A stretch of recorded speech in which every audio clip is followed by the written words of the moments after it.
everyone. My name is Sofarius Diaz. Me and Will are back today, finally, to do a kind of horror podcast on a Marvel movie. Today we're talking about Blade 2. Uh, so I'm very excited for that. Will, how you doing? I'm good. How are you? I'm doing pretty good. And listen, last week we did or 2 weeks ago, Agents of S.H.I.E.L.D. You say you haven't seen Blade 2. Right. Was that correct? Yeah. Wow. Okay. So what's your overall impression of Blade 2? Just I, for some reason, I thought it was gonna be bad. I don't know why. I guess really? yeah. I should say that I loved it. Like, it was really fun. But I guess my impression was the first movie was so campy and different that the sequel must have just been that, but turned up to a degree where I wouldn't enjoy it anymore. But it wasn't it was still campy and kind of silly, but I still really liked it. And I think Guillermo del Toro put enough of his own twist on it that it felt different enough from the first one to still be interesting.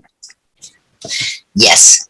He also expanded the vampire lore in this universe, which was very good. He did very cool character development for Blade to deal with, knowing between he has to realize there's some people in the vampire world that didn't choose to be this, but that's who they are. Right. And it's a very interesting way to develop me that love interest, but who is very good and she's not a damsel of distress. That's one of the cool aspects about Blade 2 that I love so much. And this film, if you watch Hellboy 2, the Golden Army, there's a lot of similarities of themes and stuff like that that's going on. I don't know if you've seen the Hellboy movies yet. I watched them in middle school, so it's been a long time. But I really liked them when I watched them, and I'd watch them again, but I don't remember details. Yeah. Both are good. They're fun. They're great comic movies, and the sequel, the villain for Blade 2 is actually the main villain as well. Again, in Blade in Hellboy 2, and there's a little similarities here and there. It's about traditions and the culture that where they're in and how people proceed it, and that's the theme of it. The proceed of it. Blade proceeds. The vampires are bad, and they must get must be destroyed. From the first film and then into this film, but it gets a little complicated because he, especially he has to work with these, the enemy that he's sworn to fight, and here it's kind of interesting to see him working with the vampires to fight this the common enemy, but in reality it's actually all connected. So it's very deep. A very integral film with this plots and stuff like that. I love this movie. Blade 2, when I saw it when I was young, I think it steps up so much what you like about the first film, and it does it in a very creative way, and it doesn't it doesn't step down what happened in the first film. I guess the big thing I want to kind of talk to you about, Will, what you thought about Stick coming back here, Whistler coming back for this season, because that's the major thing that happens. Immediately after the movie opens. Go ahead. I guess I don't know. He didn't really need to come back, but I'm not mad that they brought him back, because he's an interesting character, and he's since he's the only person that Blade can trust, he's the only person that Blade can have Mhm. like conversations with that will develop his character more. Right. But I don't know, like He adds like a like he adds more like the high stake for this film, like trust. That's the thing. mhm, Like, can like not only Blade, should he trust the people on the vampire team he's working with? Like, can he still trust Whistler because of he got captured and he doesn't know he got turned into a vampire, and then there's things about Whistler in this film, like there's moments where like like the filmmakers are trying to trick you, mhm, he like disappeared on the rooftop and then he came back like just instantly to form the team that he could capture like a reaper, and everyone questioned it, like there's questions about him, but like in the end he's still a good guy. mhm, And and there's a scene that's very powerful, like, because like the thing about Whistler, he's like a father figure for Blade, and mhm, I love the scene where he told Whistler about like, okay, here it's gonna be, if he opens the blinds he's gonna die because that he's turned. If not, like there's nothing, like we never hear what he say after he mentions the lights, like what's gonna happen afterwards. But so luckily we find out he didn't turn to a vampire, just they fix him up, but mhm, except with his leg, of course. Um, and so like that's the thing. It's like it's pushing a lot of areas for Blade that he's so like uncomfortable, or like he wants to be in control in. Sometimes he's not in control. So that's mhm, like one of the things that's cool about this film. Like we're really like pushing Blade's buttons, and in a very like vulnerable way, and like that's something we don't see a lot in superhero movies. mhm. Um, it gets worse. I I don't know if I spoiled this, but or should I spoil this? But like, I mean, you mentioned like you thought this movie was going to be bad. Um, Mhm. the third one is the bad one. I've And heard that. I know because like Wesley Snipes didn't like the director, right? yes, I know the one anecdote about there was like a shot where um, Blade was supposed to be like dead or something, and his eyes were supposed to be open, and Wesley Snipes refused to open his eyes, so they had to use yeah. CGI to like. It's ridiculous. Oh my Um, god, it's oh my god. There's so many things about this movie. Like, like was it Pat Oswalt? He talked he's about in it. this. Yeah, like yeah, he's in that. Oh yes. He talked about he always talks about like the behind scenes trouble of that film, and Hmm. Maybe that's why I know about it. But yeah, it's like I mean, this is Blade Trinity. That's the movie called Blade Trinity, and and the thing that's like the thing I don't like after this movie is that they kill off again Whistler in that third film. mm, So like anticlimactically, or that's how you say it. I don't know. yeah, yeah, anticlimactically. Yeah, like we just kill him off after the second film. We brought him back, and that's the thing I don't like about the development into the Mm, third film. yeah. Um, yeah, it's really bad. I mean, it's like X-Men 3 bad, I would say, Oh, okay. because Harsh. it's yeah. Well, like, the thing about it is like it's not even a Blade movie. Like it's more But like what is it? The Midnight Stalker team, with Ryan Reynolds and Jessica Bell characters, and it's like and oh my god, Dracula's horrible. That third film. Oh my god. oh, wait, hold up. Yeah. So, oh my god, and the jokes. Wait, Oh, sorry. what are they called? Night Oh, Stalkers, never I think. mind. Yeah, okay. Yeah, I just looked it up. Yeah, because I. It said midnight, and I was like, the Midnight Suns are in this, but it's No, not. no, no, no. I'm sorry. I, Okay.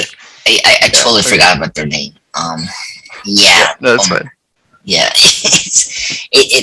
It's just so like I want to get into it like this because the thing is so bad with that film is the humor, and Mhm. the second film, the humor is so great. Oh my god, so many lines that I love. What's your favorite line from this movie? I'm kind of curious. Uh, I don't know if there were any that stood out in this one. I like one of the things is like I think I liked the dialogue in the first movie better Okay, personally. okay, Not that it was like bad in this one. Just there weren't any that like stuck with me. okay, that's interesting. No, I can But agree. but yeah, what were some of your favorites though? Okay, so I'm surprised you like. There's a line with Whistler towards the third act Mhm. where you got the big reveal, of course, with Norman Reed's Scud that he's like Yep, the infiltrator. the familiar. Yeah. Yep, and he, of course, earlier in the film, Blade put the bond device onto Ron Perlman's character, Mhm. and we thought, okay, he was in control, and like he was, showing the vampire team that like don't mess around with him. But then towards the third act, of course, he was trying to activate you because they were in trouble, and of course it didn't work. Of course, the whole reveal about Scudder being Scud being Mhm. the bad guy, Yep. and I love. It's not the line Wesley Snipes say. Is after he explode Scud out, and like Whistler say, "Oh, I start to like him." Like after he got exploded, he's like, "I started to like him." Mhm. So like such a great one-liner from him. Oh my god. Yeah, really great lines here. Yeah, you're right. And then the one with Ron Perlman when like Blade like attacks the whole guards, and then like he literally kills all of them in that one scene, and then Perlman says to Blade, "Oh, the time when my dad was going to kill my mom, you had to do everything by yourself." That's a great line. It's so dark humor. A lot of dark humor in this film that's just so good. Mhm. So, um, okay, yeah, and I mean, you mentioned the dialogue, yeah, because we don't have Deacon Frost in this film, so like Mhm. he doesn't have like a really cool like one-on-one to like a villain Right. dialogue. So because him and Nomak in the film don't have enough screen time, but Mhm. but at least um the dialogue is good with each character. It's just it's not as like rich because the first film is like they were explaining so much of the history and the lore that's going Yeah. on in Blade. So um, I know. yeah, yeah, um, yeah. It's kind of crazy. I guess we need to kind of talk about the new. What do you thought about the villains? I guess that's the big thing. You like these villains for this film, or you like the first one? Um, as far as like the villain characters in this one, they weren't great, but the Mm-hmm. design for the Reapers was top notch. Yes. Um, I loved that. I loved um, just like the weird way that they would move sometimes. I loved the like way that their jaws unhinged in the front. Yes. Oh my god. Um, they're just great monster design. Um, And was it the autopsies? Autopsies. That oh yeah, that was cool. yes. Yeah, the autopsy. Oh man, like, and Yeah. just great practical effects in that scene too. Yes. Um, Pretty cool. Um, yeah. and I love the gadgets in this movie too. Mm-hmm. That's Yeah. another one I really like so much. So, yeah, I like this villains more than I think the first film. Just Okay. Yeah. personally, from Sorry. oh, no, I'm sorry. Like just personally for me, I think it's because like the Reapers are more scarier, they're a little more Mm-hmm. threatening, and then Nomak it's a really great like antagonist for Blade, just for like he's similar to him but different because he's like after his father and the his organization as a whole, and like it is interesting to see like he's like this failed experiment to his father, which I forgot his name actually. I don't know what his name. Let's see if I can. Yeah, because It was El Mascanos. Naxios. Yes, the ancient vampire. Like Yeah. you know, like no, Mac is trying to like build this new super race, but they're like kind of inferior because they don't have the thing that the father and is trying to create the pure like vampires with the ability with blade of sunproof. Right. All of their strengths, none of their weaknesses. I think is Exactly. the line that Blade uses to describe himself at the beginning. Yes. Yeah. Yeah. Yeah. I really okay. So the villain's like plot in this movie is significantly better and more interesting than the first movie. Yes. And like the blood god sacrifice thing is this is much better. Yeah. I just like the characters themselves weren't as like memorable for me, but I think the plot was more interesting and their motivations were more interesting. Yeah. This film felt more, was it like plot driven film? Mm-hmm. Yeah. I think the first film was more character driven, I think.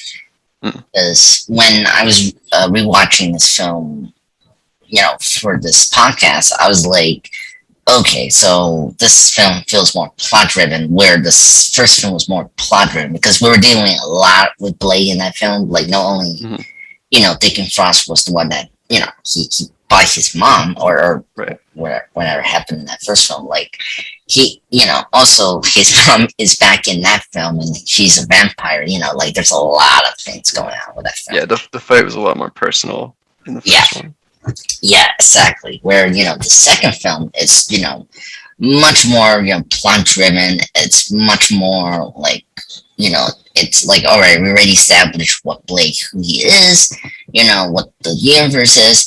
Let's have fun with it. And that's the thing I love about this film is like they went out their way to make a fun, just popcorn, like horror fest. And like it completely accomplished that whole, like, 117 minutes of this film's runtime, and it's just beautiful. Because and the villain plot was very interesting, and just I like how the twists and turns. That's another thing I love with this film is like the twists and turns that happened in this film was fun, and it's like you didn't expect that. Like were you expecting Scott be the rat in the film? No. No. Yeah, when I saw it for that first time, I was like, really? it made sense. And it's like, because I love that they continue from the first film, and this is great expansion of the humans being like, was it like the servants to the vampires? They have the marks in their hands or in their lip as Scott did it. So that was cool that they expanded that, and like it was actually like a cool way to expand that, not only to like show the guy with the glasses that's working with the the father, but using Scott as this like plot twist that he's like the mold in the group, and so oh my god, and his death is one of the best like out of nowhere deaths. He just boom explode. Oh my god, it's totally incredible. What do you thought about Scott? Before the turn, like what you thought about him in this film? I thought he was a great addition, and I like his banter with Whistler, pretty good, and, and just there. Yeah, me too. Yeah. What do you thought about him? Yeah. Yeah, no, I agree that he was a good addition. I liked in like that one scene at the club or the rave. I thought it was good for like suspense reasons to have a character there who like didn't have any kind of power or like martial training. You know, Yes. he was just in the van and he was being attacked. That added way more like tension to that scene than there would have been if it was just the blood pack and Whistler. Yes, that's very true. That's very good. Yes, that's really good point. Yeah, his that scene is very like it's one of my favorite scenes. It's just like how the Reapers attack him. It's just crazy. It's like it's crazy how powerful they are in this film. Yeah, I totally agree.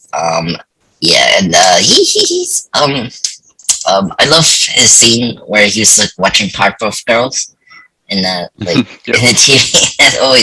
That is such a good visual humor from the Toro. It's just perfect. God, yeah. Okay, yeah. He's a great character. But really crazy. Uh, Mole. Okay, let's get into my like. I kind of hear one of the things I like about these first two Blade films is the love interest, and I like how they're very like tough. They can handle themselves. They're not like devastated and stressed like Mary Jane in the Raimi films, or some of the Marvel MCU films like Jane or Pepper Potts and Nine Tree, which that makes sense there because of Shane Black. Um, what you thought about Nissa? What you thought about her? Because I personally love her in this film, and like I thought she brings everything about what the film is talking about, and like she has really great chemistry with Blade, and like it's not forced, it's very organic. What do you think about her? Yeah, I thought she was interesting. And I agree with what you were saying earlier about like this film kind of challenging Blade's preconceptions about Yeah. like his about vampires and his fight against vampires. Um, so yeah, I thought her dynamic with her brother and her father were interesting as well. Yes. Yeah. Like yeah. I mean, one of like that's how Hellboy 2 is. The Go to Army. That's how what is it? The elves. The film is like you have a sister. This is was it Abraham's love interest in the second film, and then her brother is the main villain, and it's similar to that, but it's just the way how it. Actually, no, like it's kind of funny. The brother and sister does die in the second film as well. They die. It's kind of funny. There's a lot of overlap for this one, Hellboy 2. But yeah, I guess we talk about like the effects and the makeup, of these creatures. I think, I've been mentioning a couple bit of Hellboy, because after this film, Guillermo del Toro directs Hellboy afterwards, and he does supply a lot of the things that we like about him, with the makeup, the creatures designs, and just the overall love of cinema and horror, in general. I think he was a perfect choice to do Blade 2. I think he really elevate so much what made the first one great, and like he just tops it into just to 11 really, and it's just incredible. Like I love the rave thing, like how this explains to Blade, like, oh, because of you, we need to be a little more secure, had to be more secure, and like you have to be more secretive, and like it was like cool how they did it, and it was like Blade say nice, like such a great direction, because that's another thing that it's so bad in the third film, because this shows how you can rein in David S. Goyer, the screenwriter, and because he directs the next film, and okay, yeah, it's really bad. If like I don't like, if if Del Toro didn't get the Hellboy role or like the job.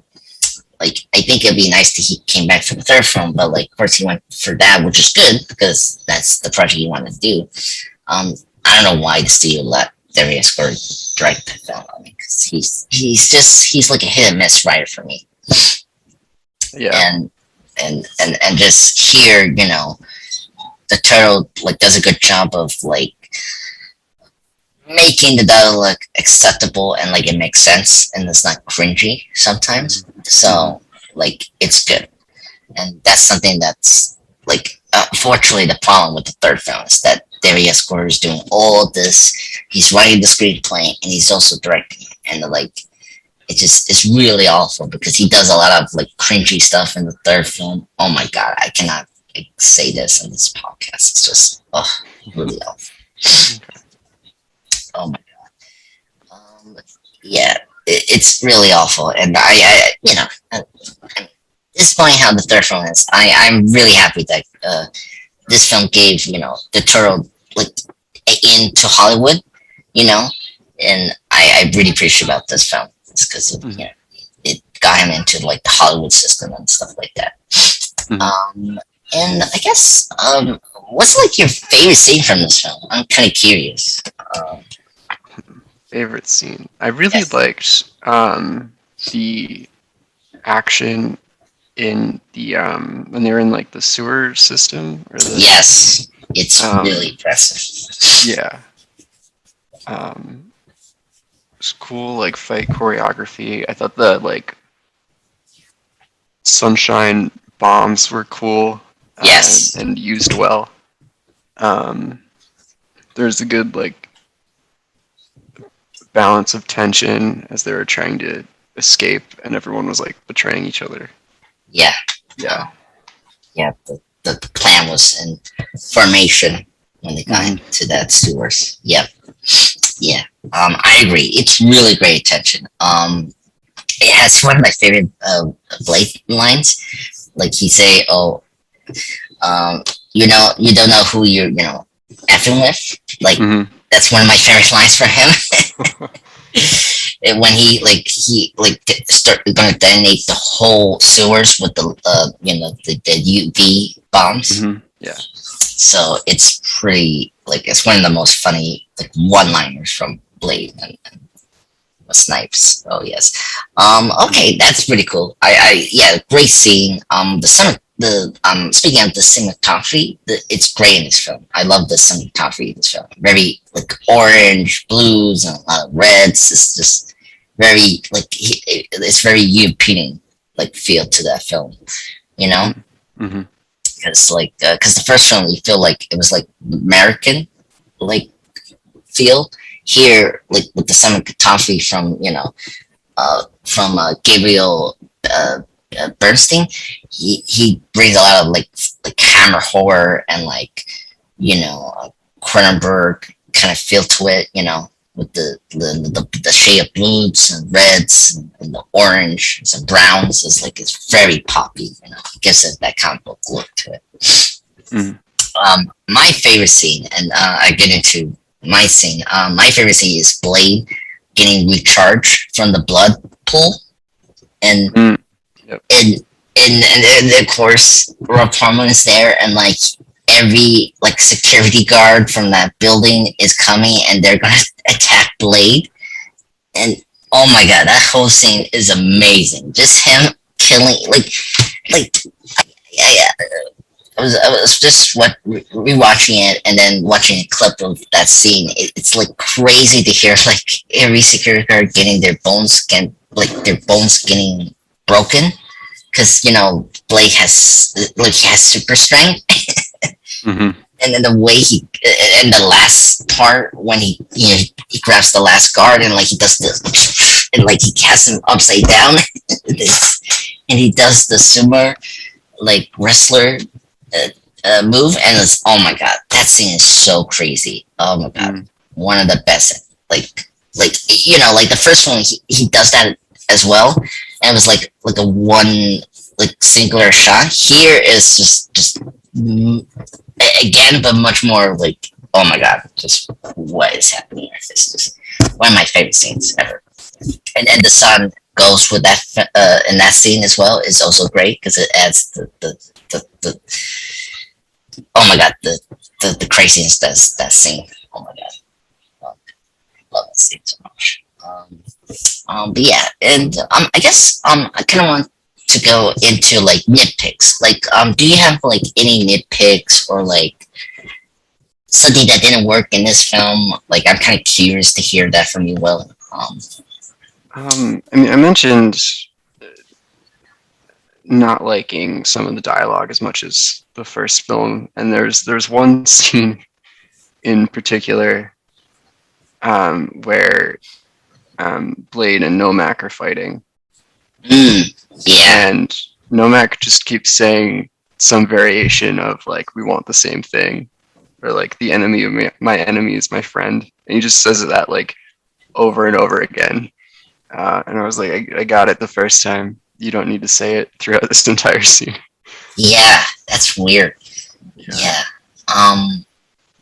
yeah, it's I like I don't know if he's like he means it to Blade because like I mean yeah, that's true. Um, Like I think it was an important like point to make for him to like point out how weird it is that Blade is helping the vampires, but also like we already understand why Blade is doing that, so there's yeah, no like tension of like, oh, like is he gonna convince Blade that he's on the wrong side? Like no, like yeah, you're worse than the vampires. That's all it is. Like, and then to like keep hitting that home is just so bizarre. but, Yeah, and also like Blade, like yes, like Blade talked about this with Whistler and Scott. Like this is like the farthest we got into their like systems, and like he like we're gonna do this because we could get maybe like intel about what's like everything they're doing. Like he can stop that, right? And but also he's very worried about working with them. So like he's already like full on like Captain Ahab of like, okay, I'm gonna work with you, but I'm not gonna like like he didn't like lose sight on who they are. Like he was watching Scott, of course, when like Scott made the reveal, and like he say like, look, I was onto you since you arrived, and like so like yeah, I agree with you, Will. Like it's kind of weird because like like yes, the villains were one step ahead in the film, but like Blade was also it's just he did it in a different way. right. And the circumstances he was in, So yeah, yeah, I agreed. I guess yeah, I agreed. But then it kind of shows the downfall of excuse me, the series as a whole. I would say when Goyer takes over, and the dialogue gets even worse. I mean, there's there's one or two lines Ryan Reynolds say in that film, but like very cringeworthy. Like there's a line where like he, because Jessica Bell's character like has an iPod. It's like we listen to music, and like he say something like, oh, the typical music here, there, like whatever the kids are listening today is like, oh my god, it's just really just awful joke. Anyway, man, not talking about Blade. We're talking about Blade 2 here. Yeah. I guess we mentioned nitpicks. Like I want to get into more like Nomad because he's a very interesting character. I like. I know we talked about the villains. They're not. You think it's not as good as the first film. I think it's better than. I think I like the villain plot more from this film. I like the plot more. I think the characters themselves aren't as charismatic. I think. But I think their motivations and their actual story is more interesting. Yeah, I agree. Yeah. Speaking, I guess the other character that's like, really cool and another villain is Ron Perlman's character. I love him in this film, and what do you thought about him and his performance? Because I just love him in this film. It's just him and Blade's like rivalry is just amazing. And, Yeah. God. Yeah, I thought he was a good foil for Blade. And I don't know, I really liked watching him in all of the like action sequences. Like that one part in the like nightclub scene where Oh yes. like corners Reaper and then it's just kind of like experimenting on it. Yeah. It's really interesting and like yeah. It's oh my god, that seems crazy. Yeah. Yeah, and that's great too. I also like was it Parman's? I love the scene where Blade does like the flippy the stick thing. Like he does the flippy and he slaps Parman. Yeah. It's and then after Perlman attacks him, he puts the thin air over his his head. It's oh my god, that seems crazy. Oh my god. There's familiar people in this movie, and there's Donnie Yen in this movie. I didn't realize he's in this movie. Yeah. Sorry. Oh, thank you. Yeah, What do you thought about Donnie Yen? was surprised when he showed up too. Yeah. Yeah. Yeah, I mean his character didn't really like get a lot of like screen time or development, but I still thought he was interesting. And again, in that nightclub scene, there was that one part that I really liked where he was fighting a Reaper, and he like stabbed it, and then the Reaper just kind of like pulled himself up off the sword and then climbed up the wall. That was like very creepy and oh man, great. It was great. One of the most creepy scenes I ever seen. Yeah, just like climbs up out of the sword like it's nothing. No. Well, like clearly it was injured, but like yeah. Man. Like oh my god, another creepy scene. In the movie was the opening scene where Nomak was interpreting the blood like tests whatever blood banks, and then like he like he's like I don't know, like he's pretending to be like a blood donor or a drug addict or something like that. Yeah. And like of course they're vampires, and like he had this like saturated syringe hand glove, and it's like creepy, and they were like laughing, and then he starts to cry, but then he does this great switch of like laughing, and then his attack on those three people in the vault was so like that was so much horror, like that scene gets you into this movie quickly. It's just like what is going on here? Like you got this vampire and like his mouth was open, like why you're mentioning Four Wheel with the beeper, it's just that scene is so creepy, like very like horror, just right away it's like okay, this S is going down in this movie. Oh my god. It's crazy. Yeah, and what's the other creepy scene? I mean, the autopsy is great. It's also like very like Cronenberg, or like just the organs and everything is just like crazy. It's just, it's very alien looking, but still like realistic. Like it looks like organs. Yeah. It's crazy. It's just amazing. And what else we have to mention? I'm trying to find what else happened in the film that was like. I want to talk about like the payoffs. That's another thing. That I like about this film, and Iron Man, the first Iron Man movie. I love how they pay off the thing like that they set up early, or you don't know that like it's gonna pay off. Like you got the guy, the Rush, the vampire flunky, and Prague, and like Blade kept him alive because he needed to get into this thing, and he say like, "I'll catch you later" or something like that.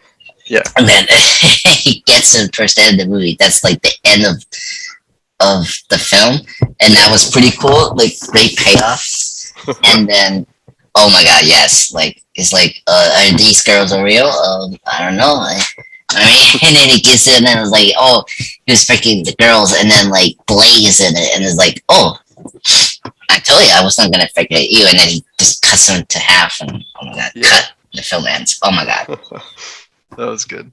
Oh my god, one of the best payouts ever. It felt like an end credits scene, Yeah, that's like it was obviously before the credits, but it had the same vibe of like the story of the movie is over, but we're gonna like pay off this one thing really quickly with it, like a joke. Oh, yeah. Speaking of post credit scenes, that always was there. Will, like, you see Masters of the Universe? No, I haven't. Okay, it's kind of funny you mentioned post credit scene. Just a little tangent, but like, there's a post credit scene towards the end of that film where Skeletor. That's right, or Skeletor comes down. Yeah, he comes down. He's like, "I'll be back," and like it pauses. Like the post credit scene actually existed before Marvel Studios started to make that popular in Iron Man. Well, I know like the Pirates of the Caribbean movies have post credit scenes. Yes, which they do. Which something that's blowing my mind right now is that the first Pirates of the Caribbean movie came out before Blade 2. Oh yes. Oh my god.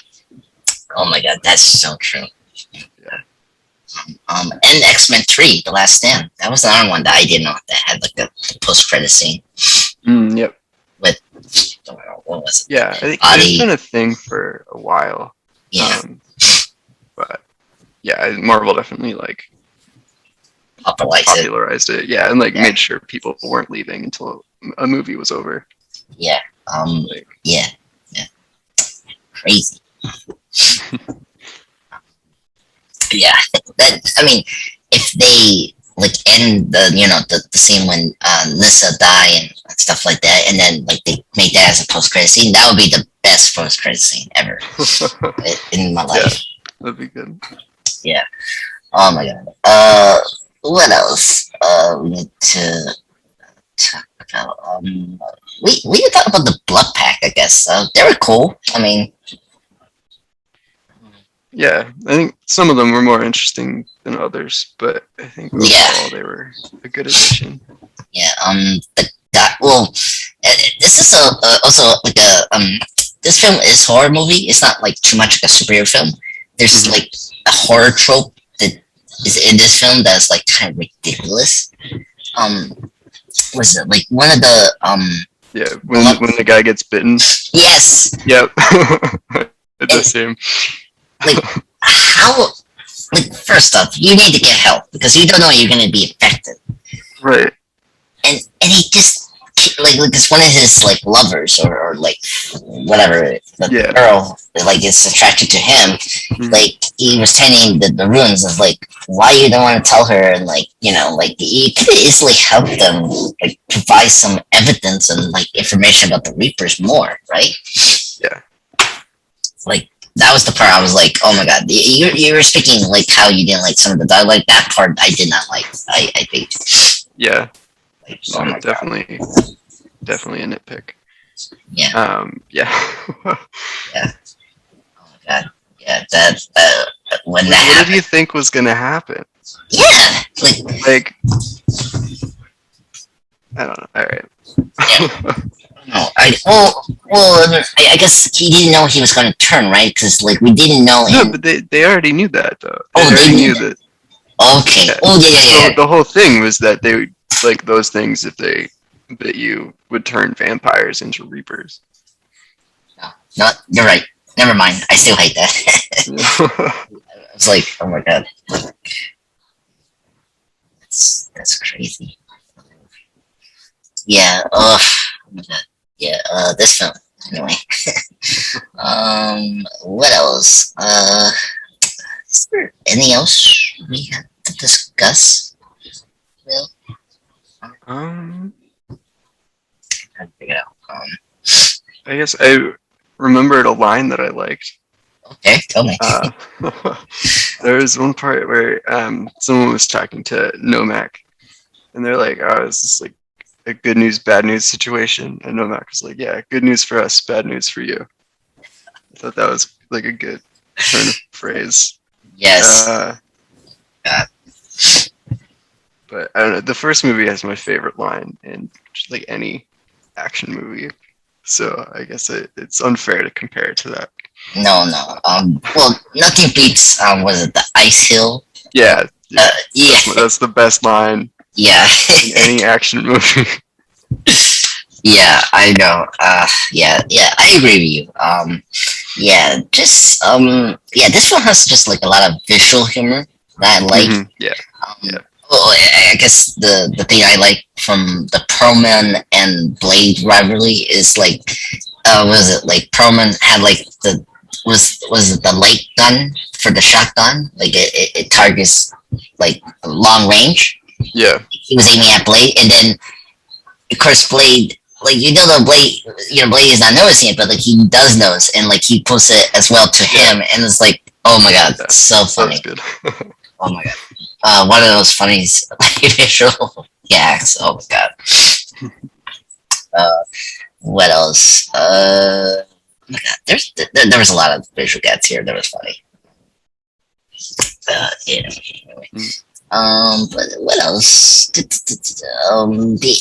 I guess the final fight with I guess another thing that I liked about this film was the final fight between Nomak and Blade. I like that more than the Frost and Blade thing because Yeah. I mean, that one was okay, but like it was just too ambitious for his own good. Here, I mean, here is a little better because they were playing more like just I don't know. I like this final like villain and hero fight than the first film. I don't know what you thought Yeah. about it. Yeah, no, I agree. I think I'm trying to remember the fight from the first one, and all like the only thing I can like remember, like picture in my head, is this one scene where he cuts the bad guy in half, and then there's like really terrible CGI blood Yes. that like brings them back together. Yeah, this one looked better. Yeah, exactly. It's much better. I mean, and yeah, and I love that they don't put the punches away. Like, Yeah. I mean, like you hear cracks and like and then bones getting break and like the way he was trying to break like Nomak's arm like was crazy, and then how he like got his arm back to perfect is like whoa crazy like just Yeah. oh my god, that scene was like whoa. Mhm. Oh my god. Oh my god. Anyway, yeah, that one was good. And then I guess anything else we have to mention for Blade 2? I'm like, is there anything I'm missing, or I think we covered everything, right? Yeah, I think so. Yeah. I guess like just kind of like just go over like your thoughts of Blade 2 because I think Blade 2 I think it's the number one for this franchise in my opinion. I think it's one of the best sequels. It does everything right as a sequel does. It expands the universe. It expands Blade as a character, and I like the things about this film does that a lot of comic book movies doesn't do. Like I like the love interest. Like she's proactive. She's not whiny or Right. She's not there just to be a love interest. exactly. And yeah, it's tragic too. I really was sad that she died. And like Yeah. that they nailed that really perfectly. And the action, it's top notch. I mean, I think Wesley Snipes Wesley Snipes, hasn't aged well. He looked great in this film, and like he's like top form. And I think he was very committed to this film. I think where we get to the third film, he's not really committed to the third film. So just letting you know that. Yeah. So let's. Do you think I should watch the third film, or do you think I'm good to stop here? Uh, I mean, I mean, because we are gonna talk about Blade 3 someday. I was gonna say. Okay. But for now, stop here. Let Yeah. enjoy yourself with Blade 2. I think one of these days we need to do a month where we just review the worst movies and get that over with. Okay. Because I don't want to deal with X-Men 3.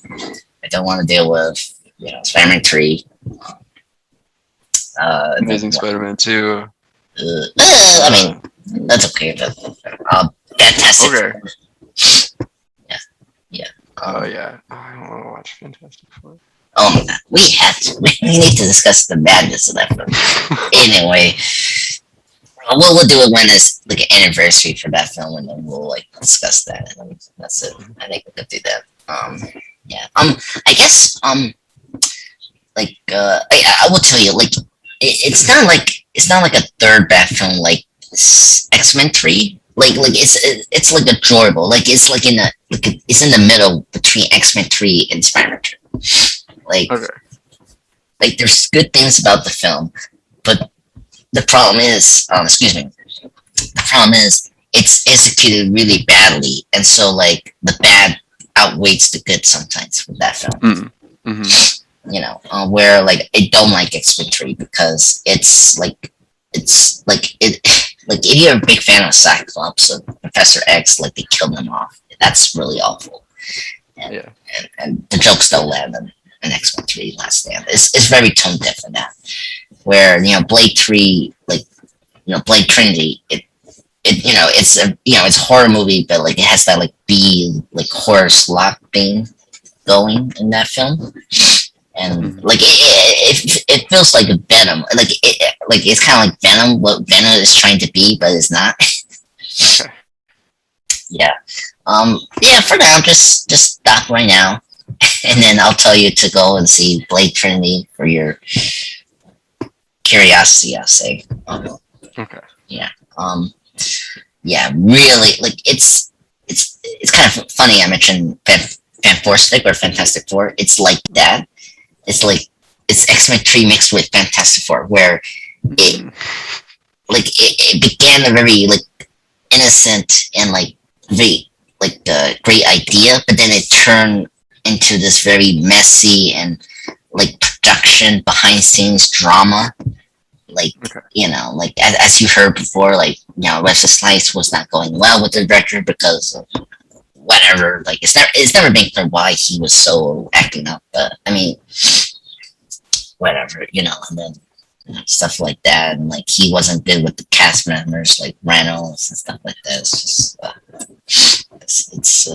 it's been documented so many times on YouTube, and it's you can check it out. It's crazy. But thank you, Will, for joining me. This was a fun podcast.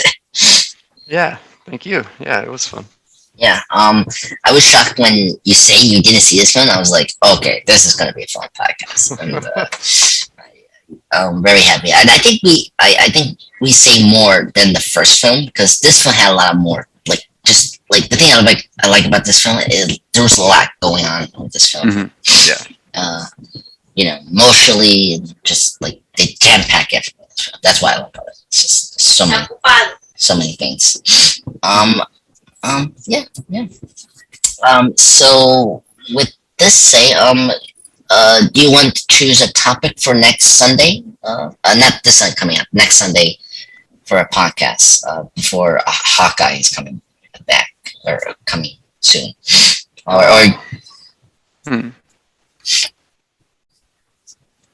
Yeah. Oh man.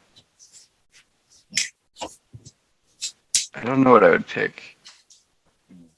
I finished up season Agent of Shield season 2 and 3. So okay. I don't know if you want to do another podcast on the Agent of Shield.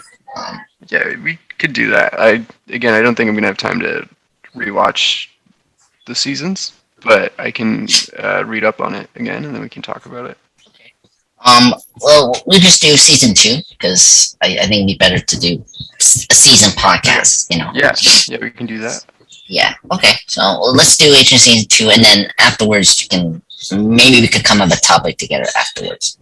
Yeah. So, yeah. That'd be great. Well, thank you everyone for listening to this podcast. Me and Will be back for next Sunday. Of course, this week is Halloween. Both of us have plans. You know, for reasons for the Sunday. But we'll be back for next Sunday in November, which is crazy. Which is crazy. Well, I can't believe we're almost there. Yeah, I know.